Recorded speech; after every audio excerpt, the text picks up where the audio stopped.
everybody. Welcome back to the show. We're here to do the album of the month for this month. I'm really excited about this one. I got to suggest this current album of the month. We'll be discussing Electric Light Orchestra's album Time. Electric Light Orchestra being the, I believe, the brainchild of Jeff Lynne, who later played with the Traveling Wilburys, and whose mission it was. I read somewhere, and this is the reason I think I like ELO or Electric Light Orchestra so much. You got their name wrong, by the way. It's Electric Light Orchestra. Oh, it's singular? It's singular, my man. I'm sorry to break it to you. Well, at least we're not spreading misinformation. But I do feel embarrassed. Darn. I really like this, but I always call them ELO, you know, and then, anyway. Whatever. Yeah, it's the most common name they're referred to as, more so than... Yeah? Yeah. I always hear them as ELO. I mean, they make such epic music, you know. You picture it as lights, as a lot of lights. Right? Yeah. Like a lot of electric lights. It's like a Christmas tree when you're listening to their music. Yeah, it's like 100%. Yeah. So they, right, I was going to say, it was their mission, I believe, to continue where the Beatles left off, end quote. I read somewhere, please don't, go fact check that actually, but I did read that somewhere. And I think, like I said, that's why I like their music so much. Whatever the case is, exactly whatever the intention was, their music reminds me a lot of what the Beatles did. Oh, yeah. For a lot of reasons. But I would like to hear your perspective on it first. Man. This is funny because I had never listened to this band before. I've been aware of them. You've never listened to them? No. I may have heard, I felt like I recognized some of the songs. I may have heard something on the radio. But I've never listened to this band before. But this is the funny thing. So often when I produce music, I'll use some kind of visual stimulation to spark creativity. So like if I'm working on a song and I've got something going, I'll put it on and I'll browse through album art and match it on to different. Oh no, that's not the right art. And then I'll find something. Oh yeah, that's the match. And then it interesting. Provides a kind of a creative inspiration. So I've actually matched a lot of music that I've made onto Electric Light Orchestra album covers. Oh yeah, which is very funny. And there's a bunch of music videos from a bunch of artists that have I've seen so many music videos, especially animated ones, because you can kind of match them onto anything, that I've seen and not heard the music to, which is I just used it to kind of get myself into the mode of okay, what would, if I was just listening to a song on YouTube, how would I feel about this thing that I'm making, just to kind of try to get a bit of an outside perspective. But you've never listened to Electric Light Orchestra before. That's very interesting. You surely know some of their more popular songs, of which there aren't many on this album, actually, although I think this album is nothing but bangers. Yeah. It's strong through and through. I feel like I may have heard a few songs of this album just in movies or radio or something, but no, I've never intentionally gone and listened to them. So it's Was one of the ones you recognized Hold On Tight to Your Dream? Was that Hold On Tight to Your Dream? Oh, yeah, hold on tight to your dream. I think that one was quite popular.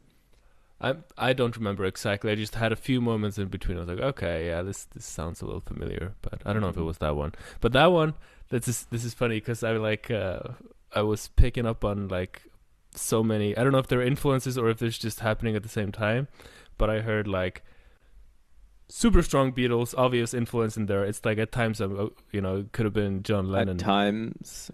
Well, no, I was going to say at times it sounded like it could have. No, because the album's John called Lennon. Time, Oh, yeah, okay. No, I thought you were it's all Beatles through and through, which is true. It has Beatles influence. No, it was dumber than that. Yeah, okay. But... No, at times it sounds like it could actually be John Lennon on vocals. Yeah. Oh, just yeah, totally. And so the Beatles influence is super strong. I heard some Queen in there. I heard some Bee Gees. I heard some Elton John. I heard some David Bowie. I heard Elvis at one point. Yeah. Maybe some Kraftwerk, because that was kind of the origin of kind of synth music or electronic sounds. True. So I was hearing this kind of wide spectrum of stuff. I think Elvis was probably the one you were Hold On Tight to Your Dreams. That may have been kind of the one that reminded me of Elvis. Hold on tight. yeah, it's got that vibe for sure. Yeah, exactly. So it's, I was gonna say, from the songwriting perspective, from the chords and stuff, the music theory, the compositional perspective, they very much remind me of the Beatles. Oh, it's so Mostly. Beatles, and in terms of vocal, it's just like 80s Beatles. So Yeah. it makes sense that they're taking off where the Beatles left off. Yeah. I'd say probably Mr. Blue Sky, which is not on this album, but is a song of theirs, is the most Beatles, not Beatles song I've ever heard in my life. Is it meant to like, be a play like on words? Blue Sky. Blue Sky. Oh yeah. Oh yeah. I never thought about it that way. A blues guy. You know the song, right? I don't know. Maybe. Mr. Blue Sky, please tell us why you had to hide away for so long. So long.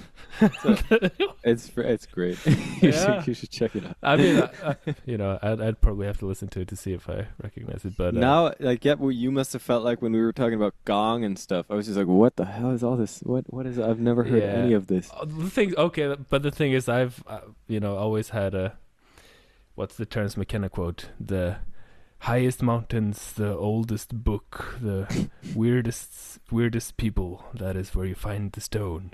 It's like so. What the hell are you talking about right now? So wait, let me look up the quote. No, the stone. What are you talking? What are you? He's referring to kind of alchemy. Wait, I'm gonna find this quote. Okay, we're going on a McKenna deep dive. Yeah, he's we're doing this. Yeah, let's see if I can find it. I'm sure. Well, I don't think it's actually come from him. I think he was quoting it for something else. We'll eventually find out what this has to do with what we were talking about. Yeah, I think I found the quote. Let me see.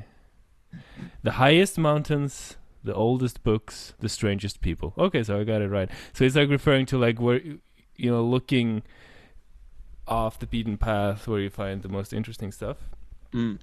So that's kind of been my main approach to listening to music. Is like I've always had kind of an allergy to whatever, like the fact that a lot of people are paying attention to something just like automatically just made it so that I just wanted to go. Mótþróa þrjóskuröskun. Yeah, try that one for a good measure. 10 times fast. Yeah. It's an Icelandic word. What's the translation for that? Oh my god, it's like is there a word for that in yeah, English? I'm sure there is. It's like Probably. Like chronic resistance to. I mean, it's what Hewkii says. It's what you feel. It's when you resist. It's when you resist liking what everybody else likes just because everybody else likes it, basically. Right. And you've got this hatred for it, even. Well, it's not in my case. I just like it automatically makes me disinterested somehow. Yeah, because it's lame. You think it's lame. Maybe, yeah, maybe. I don't know. It's I've thought about this. Those fucking sheep. Yeah, you think. Yeah, maybe. But the thing is, there's a lot of good. Like this has come later in life. Like sometimes there's a lot of people paying attention to something because it's good. A lot of the time, a lot of people are paying attention to something just because everybody else is. Yeah. So it's like, knowing that difference is wisdom. Yeah, right. But I noticed this, like, this pattern became clear to me when we had the first volcanic eruption in kind of the recent set of eruptions we've had. Yeah. In Iceland. And everybody was losing their shit about this volcano. Everybody was going. Everybody was taking photos. And it's just like, just so put me off that I didn't even go to see it. Yeah. And I was like, wait, that's kind of stupid of me. This is the coolest shit. But I just had this kind of automatic response to, just become disinterested when everybody else is losing their mind over something. I very much hope you had a similar experience with Electric Light Orchestra. Yeah, it's great stuff. So my first impression was like, wow, that's violently 80s. Yeah. And my second response was, this reeks of 80s techno optimism. Techno optimism? Yeah, I don't know if you heard about it. Or it's like this kind when of... you like techno too much? No. It's like this kind of attitude that was prevalent in the 80s of like, you know, technology is going to save us. You could see this a lot in movies, like this kind of over hopefulness in the promise of technology. You could see like Back to the Future kind of looking at where we'd be in 2015. The and distant future, the Yeah. year 2000. Yeah, it's got all this. It's like, you know, it was kind of really overhyping how fast technology was going to progress and like, Yeah. all this stuff. We got hoverboards. Yeah, and We flying got cars. time machines. We got we got AI. We did get AI. But it's just slow. It's much more tricky to make rapid something technological. must have predicted AI girlfriends. Oh yeah, I'm sure. Yeah, this is fucking scary. I'm kidding. Yeah. These ads. Just before we hopped on the pod, I got this ad on the. It's fucking creepy. It's like Yeah, no. this was not a girlfriend. This was like like if I was an impressionable person, like this was something like, this is a special message from you. There's a spirit guide, an angel that's giving you personally codified message that's gonna save you. This is gonna be the most important thing, most important moment of your life. Jesus. And I was like, wow, this is like... Was it saying the answer to everything, all your problems, was an AI girlfriend? No, it wasn't AI. It was like an AI spirit guide or something. Oh, yeah. I've gotten some of those ads as well, the ones that go, oh, your soul is ready if only you're ready. And it's like this obviously AI person talking. Right. But it's obvious to us. But the thing is, there is a group of people that did not grow up with technology that... I guess older people don't often, and you see this on Facebook, like older people sharing like super obviously AI dogs rescuing people. Dog's got 3 eyes for 2 seconds and then 2 eyes again in a second. My favorite genre of this is like some AI generated facts and images about Iceland. One I saw was like, in front of all the bus stops in Iceland, they have like these little holes in the ground that melt the snow so animals can come and drink. And then and then there's like a bunch of animals come to drink from the water that don't even exist in Iceland. What? And there's so much of this. It's like specifically about Iceland, like some, random made up facts. But so yeah. My favorite one, it doesn't have to do with Iceland, but my favorite one is and then we got to get back to the album. But my favorite one is this jacked Asian-looking dude is around. Looks to be around 50 years of age, standing. Oh, the Tai Chi guy. You know what I mean? The Tai Chi guy. Yeah. What did he say? He's like, if you wanna ruin your joints or something, hit the gym. If you wanna be strong, use Tai Chi. And he's like standing on this huge stage. And then the camera pans to an obviously AI audience of exactly the target audience for the ad, like middle-aged fat men. Right. Yeah. And then it goes back to the stage, and he's got this like fire behind him on this. It's like so over the top. I can't believe anybody buys this shit. But I'm sure, like, we can underestimate how gullible some people are. I guess. So I think there would be. Who was it? Was it George Carlin that said, imagine how dumb the average person is, and half of them are dumber than that. Right. Yeah, I mean, that's scary. Yeah, there's a lot of stupidity to go around, and it's in everybody. But I think it's we can sometimes underestimate how much stupidity there is to go around.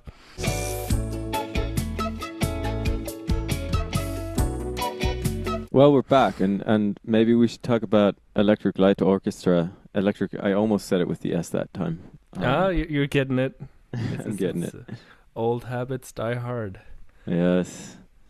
Yeah, this has been my favorite album or one of my favorite albums for a very long time. My dad has a vinyl collection at home, and I remember he used to play this one when he was cleaning the house. is like the one he'd blast all the way through, like loud enough so he could hear it over the vacuum cleaner, you know. Right. Oh So- man, this is another tangent. I was just having this conversation with my mom and my grandmother about like growing up.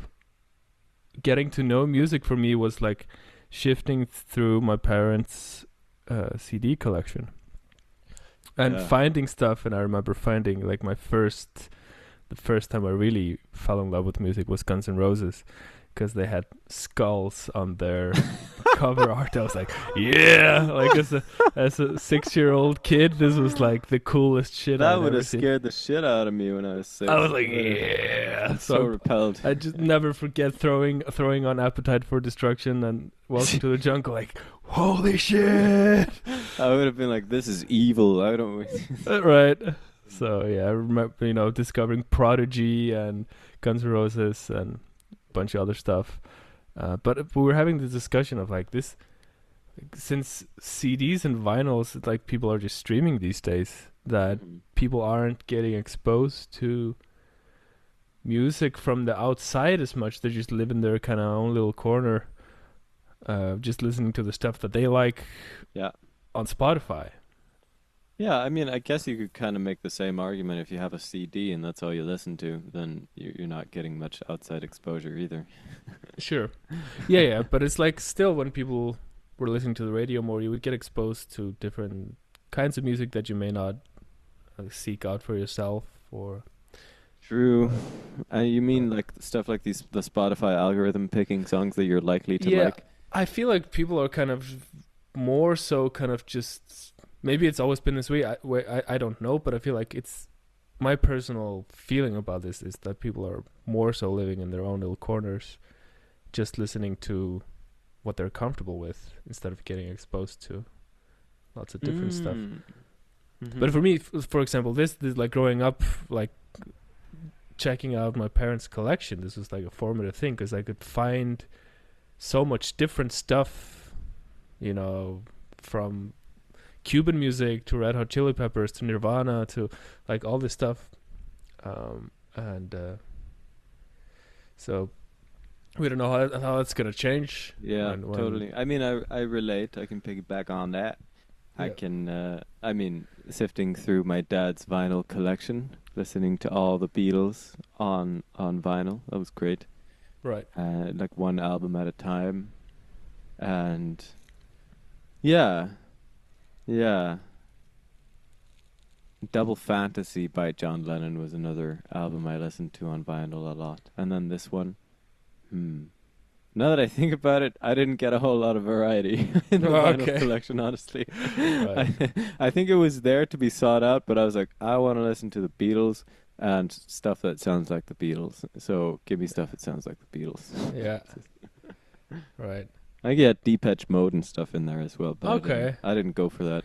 Yeah, you've got a bit of new wave in you as well. Do I? Yeah, I mean, like, the Smiths was your first pick. Wouldn't that be considered new wave?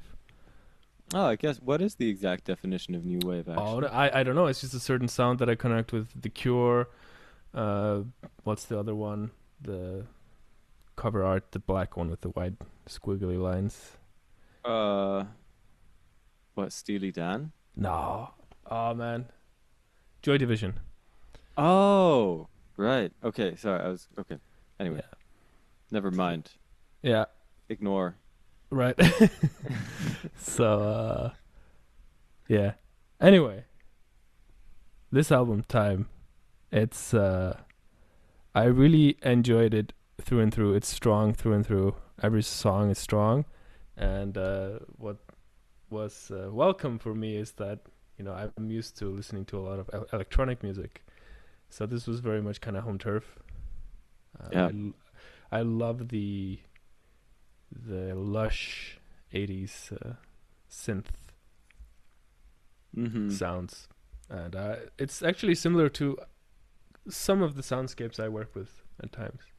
Like reverbed, sawtooth synthesizers. For anyone who's not familiar, sawtooth is like a type of waveform most of the 80s synths are constructed from that. I didn't know that. Yeah, so you got the sine wave, which is the sine wave is when people draw a sound wave, it usually looks like a sine wave, this kind of soft, kind of rounded wave. Yeah, and then you got the sawtooth, which actually looks like a sawtooth, like straight up, and yeah, exactly like that. And then you got the square one as well. Yeah, that's a very abrupt one, but it's that one sounds like if you think of kind of chiptune or video game soundtracks, it's kind of cartoonish. You got the triangle wave, which is kind of between a sawtooth and a square wave, and then you got all the different combinations of those that you can combine together. Just what sound design is about, is kind of just creating these new waveforms and combining waveforms and filtering them. And did you think they got creative with the sound design on this album, or was it mostly like the typical what you'd expect? It's hard to say because 80s album. Like my guess would be that most people that were doing this kind of 80s synth music had some kind of keyboards or synthesizers that had presets in them. But there were still, you know, a bunch of synthesizers you could like fuck around with and get creative. So it's hard to say. I would have to look into it. But I know a lot of 80s music was, you know, just keyboards with different sounds you can select. Yeah. But anyway, the sounds are like super high quality on this album. It's you know, it's very much down my alley. I think so too. I'm thinking of the first song now, which is called Twilight. That song is such a freaking banger on it. It's like the quintessential 80s orchestral epic banger, pop song banger for me. And one of the things that makes it so great is the soundscape, and especially how the vocals combine together to create this weird, I don't know, the vocal effects he has on the backing vocals on this album in general are crazy, but on that song in particular, it's like a part where he's singing, "The visions dancing in my mind, the early dawn, the shades of time, twilight crawling through my window pane." And I think in the second or third verse, he adds in these little stabs of backing vocals that go, "The visions dancing in my mind, the early dawn, the shades of time, you know." Right. They just sound like they're underwater, almost like they're bubbling underwater somehow. No, they must have gotten creative with the sound design. Like on second thought, there's a lot of stuff in there that you probably need to have all sorts of, especially in the 80s, like kind of advanced equipment, or like, you know, it's probably more than just keyboards with presets, because they're using like some kind of talk box effects or vocoders or vocals. So yeah, I'd have to look into it too, but I'm curious now to have a deeper look. Then Go ahead. I was gonna say there's this other song where they got the robot voice. Yeah, that's the one I'm referring to. Yeah, where "Will you marry me? Will you marry me? Will you marry me?" I can't do a good impression. You're referring to the AI girlfriends? Yeah. Speaking of, it is. You know,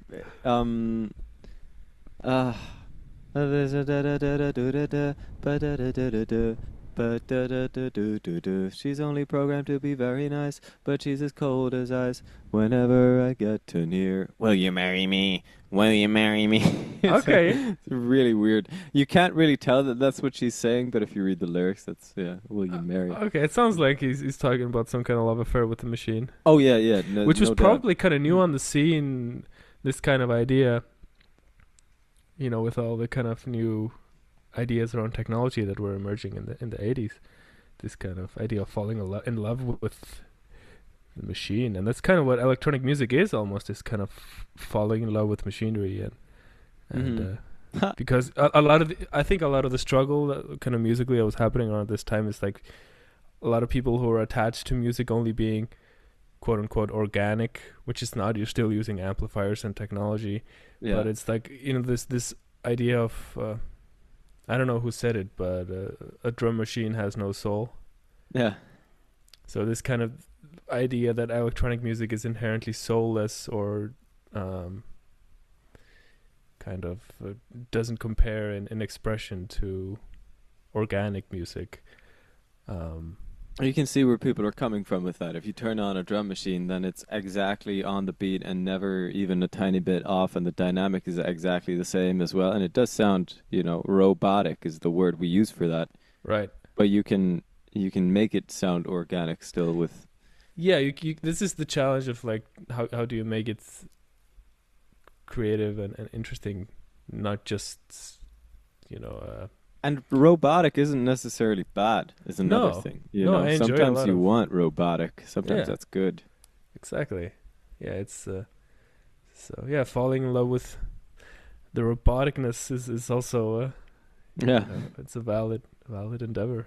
So yeah, because I mean, when a human plays, you automatically get a little bit of variation in anything you do, and that's a problem I have with using auto-tune to fix vocals a lot of the time.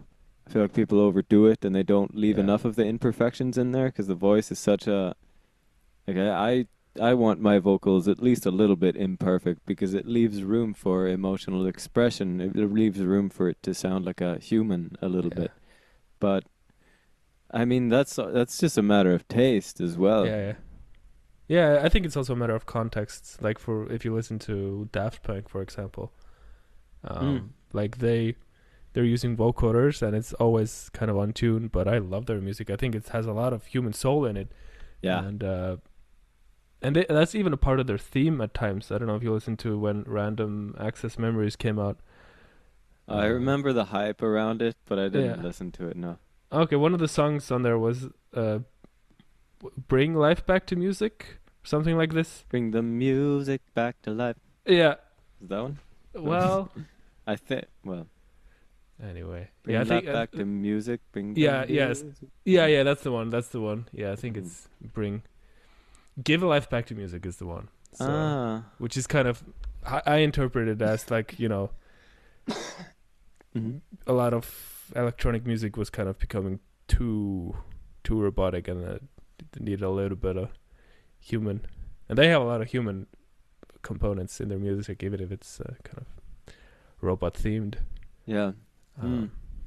I would have also, I mean, that's also interpretable as them saying fuck you to everybody who says our music doesn't have soul. Yeah, you can always interpret it in a million different ways. Yeah. It's, I guess, the point of art. But yeah, another funny thing I did want to mention about Electric Light Orchestra.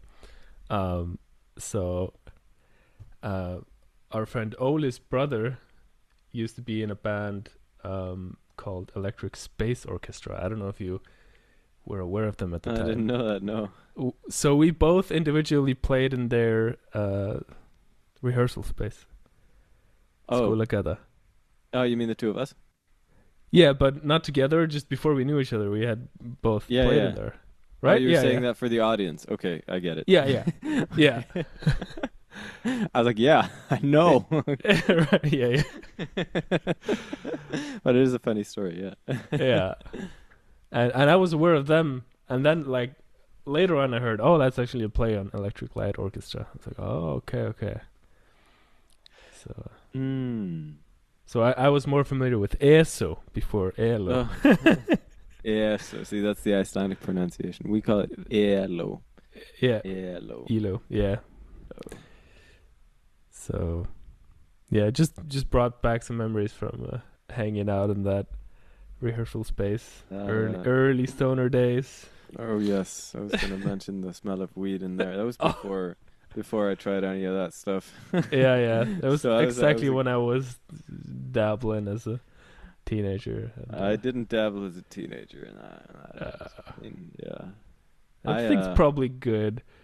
I think it's probably wise to wait with the dabbling. Yeah, dude. When I came into that rehearsal space for the first time with Ole and our drummer, Ole was the guitarist for anybody who doesn't know. I was playing bass in that band, and we had a drummer as well. And I came into that space, I was like, what have I gotten myself into? Like I was 16 and there was like a bong in the corner and it smell of like stale weed Oh yes, smoke so was much. so strong. This is such a stoner hub, Yeah, yeah. and I was part of that club. A funny story I can tell about You're a that. poet and you don't know it. Stoner hub and I was part of the club. Yeah, this is organic. No, talking about bongs on the table there. At some point, we were smoking from a bong. I don't know if I told you the story in person, but anyway. I bring it on. I know this story. It's a good one. Okay, so yeah, we were smoking from a bong back in the day, and you know, it was sitting on the table. We were all thoroughly cooked and munching on our candies or whatever we were munching on, and then I look up and there's a police officer just standing in the rehearsal space, just towering over us. And it's just like the surreal feeling of just being like, you know, when you start smoking, like you get like thoroughly cooked. It's like it's different, yeah. So it's like the surreal feeling of almost being in a dream. Like, what the fuck, is this real? Why is there a police officer in the rehearsal space right now? So good. And you know, he's just like, all right, guys, where's the weed? Or have you smoked it all? He said that? Yeah. And then, like, miraculously, Ole, he just like kicks into this. Just G'd up. Yeah, he just snapped into gear, and he was like, "What? No, there's other people that rehearse here. They smoke. We have not been doing anything." Such a gangster. Yeah, it was just like, I was impressed by how he was just able to just completely snap into gear, and eyes redder than the sun. yeah. And it's just like he's sobered up, you know, completely, or just he became super sharp and clear. What? We haven't been smoking. And so they search us, and the only thing they find is what we call mötlepapir, is like the paper you use under when you're rolling joints. So that Mötlepapir? Mötle? Mötlepapir. I think that's how we. All right. Yeah. That I've never heard. That must be a Reykjavik term. I don't know. I just picked it up from that crowd. And yeah, they found that in my pocket, and there was a little bit of hash left in there. And so I was like, "Oh, that's tobacco. If it was weed, it'd be green." So he just takes it and smells it, the police officer, and then he just folds it back together and hands it back to me. And I was like, "Okay." Yeah, that's like the least believable part of this story. I can't believe that a police officer would have smelled a piece of hash and been like, "Yep, that's tobacco." Yeah, That's it's either that or he was just like, "Okay, this is like not such a big amount that we can make not anything enough out to of this." be incriminating. Yeah, and then they left. They were like, "All right, you know, you guys don't have anything on you, just." So you did, in fact, smoke it all. Yes, they were right. Yeah, we were just in You time. should have just been like, B. Yeah, right. You got nothing on us. It's Right. all gone. That's exactly. But this was like totally illegal for them, because this was like some kind of a noise complaint from like over a different space in this building. Oh, and they just happened on you. And they just walked in, which they're not allowed to, without a permit. Yeah, they would have super never had anything on you. But it was a scary thing as a young teenager. Like, it's you feel like you're, you know, because weed is still illegal in Iceland. It's, you know, it still is. It's crazy. And even in this time, if you're just going by this, is like 11 years back now, maybe. Or at least 10 years back. Stigma was so much stronger. The like, even just in 10 years, the stigma has, lifted a lot. But the stigma was like, it was there, and you really felt like you were doing something like strongly illegal. Yeah. And which was part of the thrill, actually. Like, ooh, you're like breaking the rules. Yeah, we were very different teenagers. Right. So yeah, that's the story, and that's connected to ESO, or Electric Space Orchestra, who was the band, kind of the main band in that. particular rehearsal space, which I'm still so surprised that we never ran into each other, because I hung out there all the time and I was playing, jamming out there all the time. And then we met for the first time in person just before Christmas now, and immediately played a singing circle together and dropped into the K-hole. Yeah, right? We had some unfinished karmic business. If you want to catch up on that, go check out the last episode. What do we call that one? Stories from the K-hole? Tales from the K-hole. Tales from the K-hole. Yeah. Yes. That's what we did. That was a great did. One. Yeah. We had a decade of karma to catch up on. Yeah, I think we got a couple K-holes in us. Yeah, I think so too. We've been talking about the 5-MeO DMT. I'm really excited to try that now. Okay, yeah. That's a whole order of magnitude beyond anything else. So yeah. So for those who are not aware, I just did 5-MeO DMT with Martin Ball, who was our second guest on this podcast. Was probably the most experienced person on the planet when it comes to 5-MeO. He wasn't. Yeah, he wasn't directly facilitating me. He was kind of just overseeing. He was training a group of facilitators, so I was kind of used as a guinea pig, or a training subject. And for anybody not familiar, 5-MeO DMT is a very different beast than regular old DMT. Yeah, it's, I don't know what the number is. I've heard again, it's is what I hear. 30 times stronger. I've heard 30 it's times? 30 times more potent. I mean, what does that number even mean in this context? It just means it just hits you like an absolute train. And it just it shatters your ego. And like DMT usually doesn't completely shatter your ego. You're still having some kind of subject-object visionary experience and relating to, people go to different realities and experience wild things, but it's 5-MeO it's kind of this clear light type thing of unifying with everything, which can happen on DMT, but it's just more hidden, that aspect. Do you remember any of the visions you got? Did you get any visions? There is some visual component, but it's not a visionary substance because in order to have a vision, you need to have a subject. You need to be the perceiver and the perceived. Like but was there no stage on the trip when you were still in that subject-object reality? Sure, to some degree. Before you went all in, or when you? It's a lot like kind of clear light type, and it's very hard to describe, but it's it doesn't have colors or beings or anything like that. It's more just consciousness becoming more and more infinite until it becomes totally infinite, and you're like, oh my god.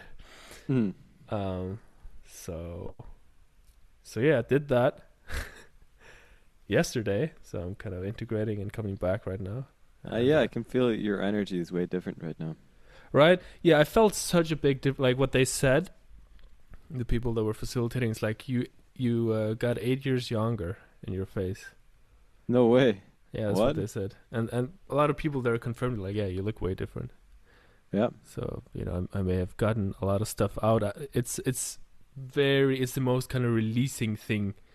Like if you've got any kind of trapped emotions or unexpressed or repressed things in your system, it's gonna really bring that out. So I was doing a lot of kind of deep release of like old frustration. I was doing like screaming just from the bottom of my belly, my core of my being, releasing frustration. So that was a huge one. And people cry and scream and even like have cosmic orgasms. Oh yeah. Yeah. And I asked them, like, have you informed all other people in the building what you're doing here? Like, no, but they're used to it. They probably think we're just doing some group sex activity. They're used to it. Yeah. They're like, yeah, fine. Yeah. So yeah, that went down. Not to stray too much off subject, but it's this is what happened for me yesterday. Yeah. I don't know if you want to relate this back to the album, but this is if this is your first album episode with us, this is what we do. We talk about the album and we just go on tangents. That's what this podcast is all about. Yeah. The energy dynamic between us feels interesting now with you coming back from the 5MEO DMT. I definitely noticed a difference in how it feels to talk to you. So I'm very excited to try this out. Yeah, there was I feel like a big shift in like brain fog, for example. I've been dealing with chronic health issues for a long time. A part of it is chronic fatigue and brain fog. So just like kind of like operating on 20% energy of a normal person, and the brain fog is like, if you haven't experienced it, it's kind of just like kind of very slow to think, or kind of it's just like your brain has just fog in it, and that can come from various different health conditions. It's like Viridian Forest in Pokemon. Yeah, exactly. That's very much how it is. So that has lifted to a big degree. So my energy is more open, but it's still a lot of work for the nervous system. So I'm probably gonna take some time to integrate and process this. Mm-hmm. So, but yeah, this is big stuff. This is like the pinnacle of psychedelics. But the thing is that 5MEO is it's natural to your brain chemistry, similar to DMT. Yeah, you have 5MEO in your brain as well as DMT. So this is not a foreign thing that your body kind of has to process. It knows it. So that's also the feeling. It just kind of locks into place. Because with other things, your body might need to break it down and process it. Yeah. That's not the case with DMT and 5MEO because they're endogenous to the human brain, and you can actually do exercises that release them. For example, who's the guy, the Tantra master? I think it's the Tantra master, Mantak Chia. Mm-hmm. He talks about this kind of darkness retreats or something like this, where you stay in darkness for a couple days with absolutely no light. Yeah. And then usually, I don't know how long it takes, but after a few days, your brain starts to produce DMT. Oh. Well, and you just full it's not on getting any stimuli? Yeah, I don't know exactly why it happens, but it happens. And people have just full on DMT experiences just from being in complete and total darkness for long enough. It sounds like, it sounds interesting that something so intense could arise from such a tranquil experience, just being alone in quiet and darkness. Yeah, but the thing is, that's not tranquil. I think I've heard it's extremely challenging. So these the retreats, they work like, you just go into a room, and people provide you food in some way. I don't exactly know how, and then everything is completely shut, and you have absolutely no light for, I don't know, I think I've heard people do it for a week or 2 weeks. Wow. Or 10 or 11 days. And this happens, kind of endogenous release of DMT. Wild. So another method you could use is breath work, which is something I've been doing a lot recently. Yeah. It's great. Just makes you feel great as well. Gets you real energized. Right. And I was going to say something about oh yes, I have a theory.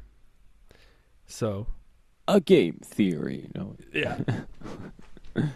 Okay, hear me out. So a lot of experiences that people report in DMT is like people report these kind of entities or machine elves. They get the tinfoil. Yeah. Hear me out. I'm really anticipating.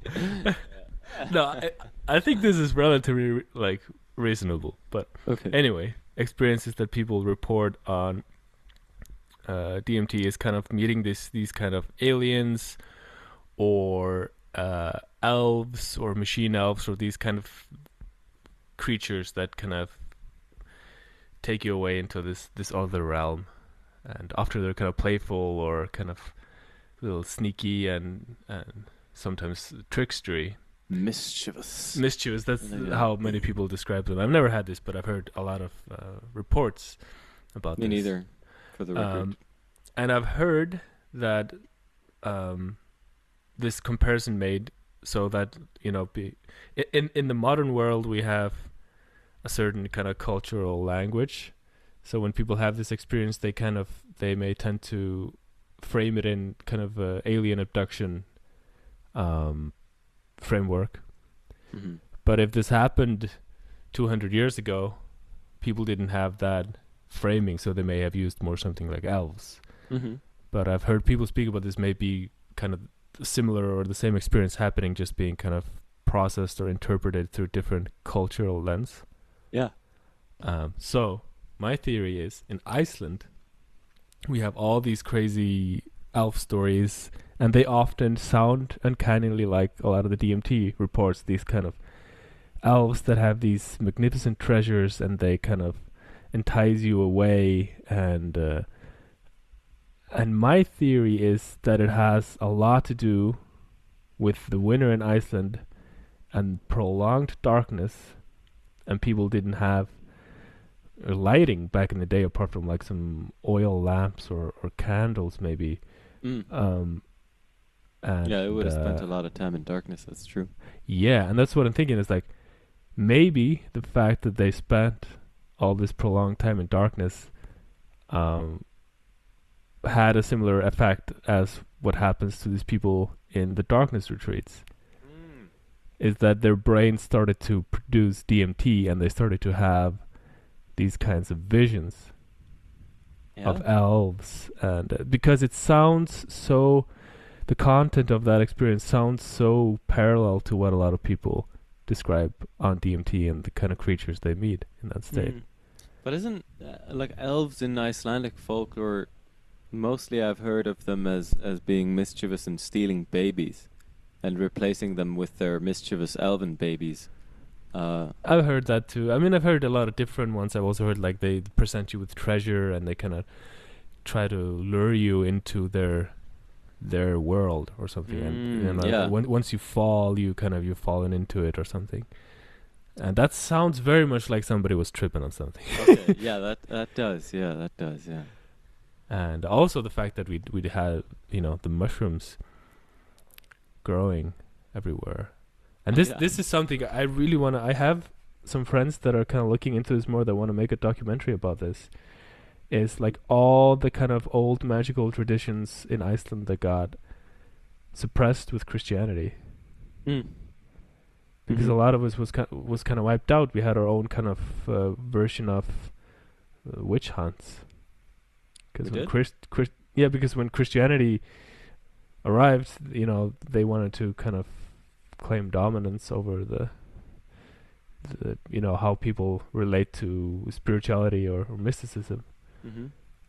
So because we don't hear a lot of like stories about traditionally Icelandic people using the mushrooms, but they must have. They were here, and somebody must have taken and been like, "Oh my God, this is like, crazy." Yeah, there's no way around it. Icelanders must have been on mushrooms. Yeah, but we don't hear anything about it. Yeah.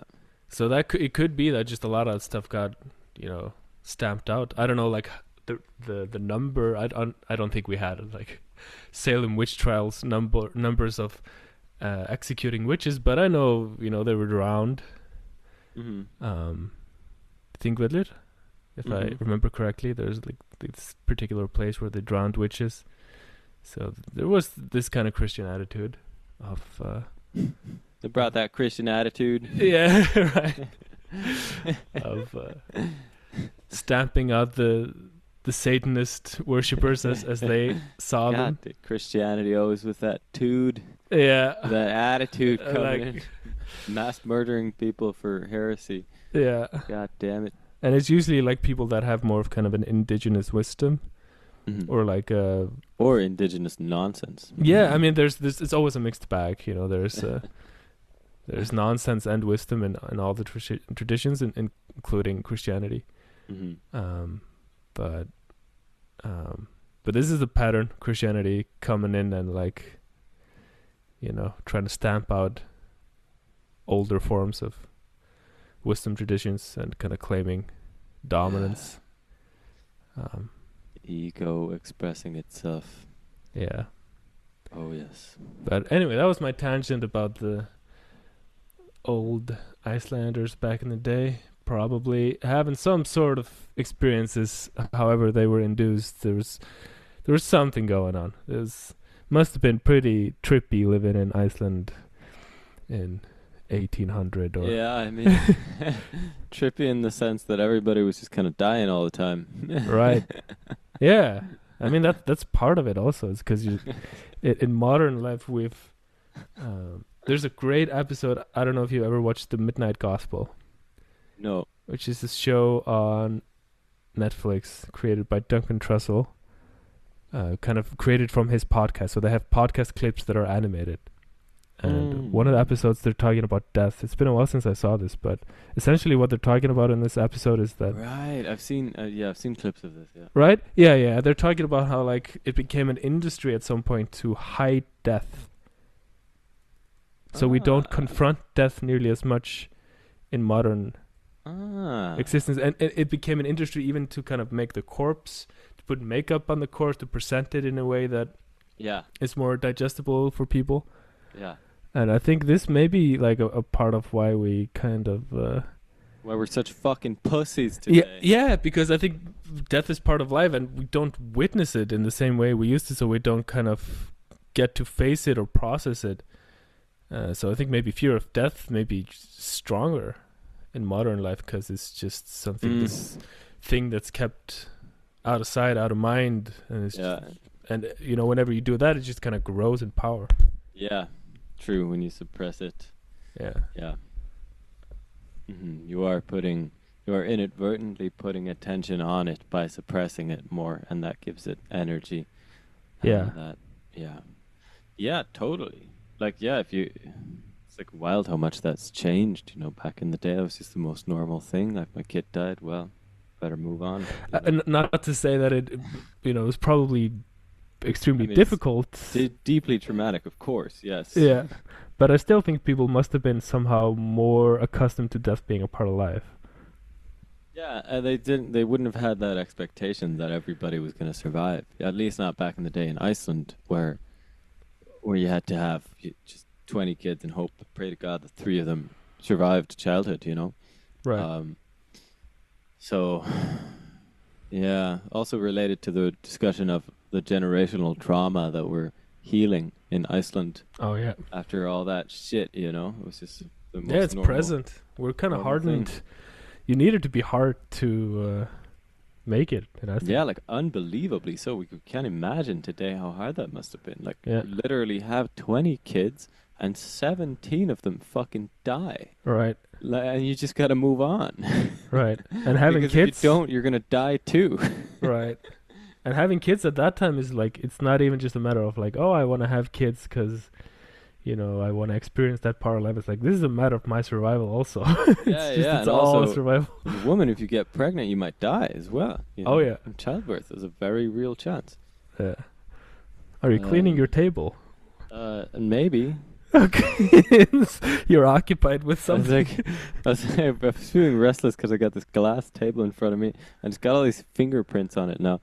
And like I'm using my scrunchie as a wipe to make it look nice. But I'm very present for the conversation. No, I was just wondering what your funny little movements were all about. Yes, it was a good guess. I am cleaning the table. Nice. So we've strayed pretty far away from Electric Light Orchestra. We've gone from there to death and generational trauma. That's, interesting. But the connecting element is the light. how the absence of light in the darkness creates internal light through the DMT. Yeah. If you want to get rid of the darkness, you don't got to fight the darkness. Just got to turn on the light. Oh, yeah. That's all you got to do. All you got to do. Darkness disappears. Exactly. I guess. Is that a good closing note for today's episode? Is that? I don't know if we want to touch on more from the album. I feel like we kind of covered it, but I could talk about some chord progressions from the album. I'll go through one chord progression. Right. Sounds good. This is such a typical chord progression. It's from the first song.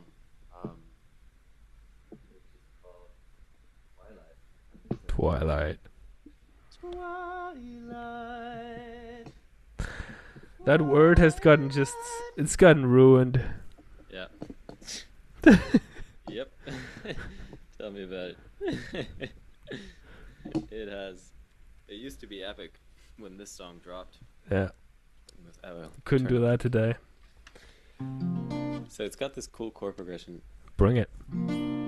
The visions dancing in my mind, the early dawn, the shades of time, twilight crawling through my window pane. Am I awake or do I dream? The strangest pictures I have seen. Night is day and twilight's gone away. With your head held high and your scarlet lies, you came down to me from the open skies. It's either real or it's a dream, there's nothing that is in between. Twilight, I only meant to stay a while. Twilight, I gave you time to steal my mind away from me. Such an awesome song. Using a lot of the suspended 4 chords. I think they're using a lot of the minor 4 in a major context. Yeah, they got a couple of very typical borrowed chords in the verse. There, they start with a C major, and then they go to the flat 7 major chord with Mixolydian sound. Yeah, and you kind of feel like it's very typical to do this and then go to a major 4. Yeah, but that would be very typical. But they bring in the minor. They immediately, very typical move would be to go to the major first and then turn that into a minor. Yeah. But they just go straight to the minor. They're not beating around the bush. And I love it because the bass is so just like hammering on the C the entire time. This is going like this. The visions dancing in my mind, the early dawn, the shades of time, turning through my window. It's got this little lick. So that's really cool. It's got... And both of these borrowed chords are from minor, so you could say this one's in major, and then for the rest of the duration, it's in C minor, kind of. Right. B flat and F major, and then F minor, and then you got the chorus. Twilight, I only meant to stay a while. This one's really typical. Do you recognize the second chord? I mean, they're starting off in a major chord and they're bringing in the minor 6th. Kind of. Yes, but you'd call it a sharp 5 in this context. Sharp 5. Yeah, I don't deal with those. It's just and harmonics. What is that shit? Yeah, I just have one term for all the intervals, and that's just how I don't need to complicate it. I mean, a lot of jazz musicians think of it that way as well. I've seen an interview with Jaco Pastorius. Okay, so I'm not alone. Okay. Yeah. I mean, there's no real point in it. You're right, of course. It's just mental masturbation. You don't need more than Jesus. You don't need more than one word for the same thing. That's true. But yes, they got a C major, and then they got a C major with a sharp 5. That's why I would call it a sharp 5 and not a flat 6. Augmented chord. Augmented chord. And that G sharp, we got a G natural in the C major chord, then we got a G sharp in the C major sharp 5, and then we got an A natural in the F major chord, and then we got an A flat in the F minor chord. So it's going like chromatically back and forth from the 5 to the 6. It's probably the most common chromatic movement is from the 5th to the minor Oh yeah. 6 to the major 6. It's like these 3 notes are probably the ones that are most commonly used in kind of chromatic movements. Don't want a lot for Christmas. There is just one thing I need. Oh my. I don't care about the presents. How dare you invoke this demon when the I'm time is sorry. not right? I'm sorry. She's coming to haunt us. She's only supposed to be summoned at Christmas time. By the radio. Yeah, I know. So, but what's interesting after you get this like da da da da, it doesn't go back to the da, it goes back up to the da. So and then it goes to a D minor chord. You're really expecting this one to go back to a C, but instead it goes from here to here. And I really like that. It like really opens up the sound for the chorus. So we get another chord that's actually in C major, so we're reminded of what key we're in actually. And then we get the flat 7 borrowed chord, B flat, and then we get the 5 chord. And it's just such a satisfying chord progression. It's all very Beatles. This is like, this could be a Beatles song. It's just in an 80s costume. Yeah, this is my shit.